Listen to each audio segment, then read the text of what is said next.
Hi everybody, it's Katie, the Messy Gardener, the real Messy Gardener, here today with a quick gardening tip for you. It's the end of February, and as you can see, I got some snow. But the snow does not stop us from planting our garden because we know it's going to get warmer and that's going to go away. So today's gardening tip is find out your last frost date. Mark it on a calendar. Okay, I print up a calendar in my printer. Let me see. I told you I'm the only one filming, so sorry if we move around a lot.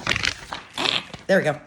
So my last frost date is May 18th. So what I do is I take May 18th, and let me see if I can get it here for you, and I put LFD, last frost date, and I circle it. Then I count back 1, 2, and onward, backwards into March, however long it takes me. I usually do about 12 weeks back.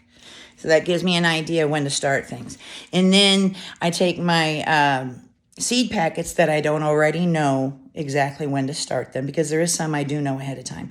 That's just from experience. But I read the back of those seed packets, and it'll tell you 4 to 6 weeks prior to last frost date, start inside.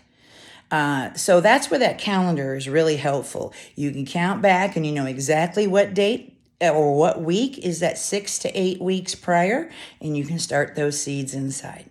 I print up my calendar because I carry it with me and it gets dirty.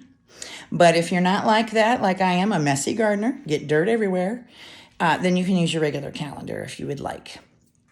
Okay? All right, well, this is Katie with the Messy Gardener, the real Messy Gardener, signing off with today's gardening tip. Happy gardening. See you soon.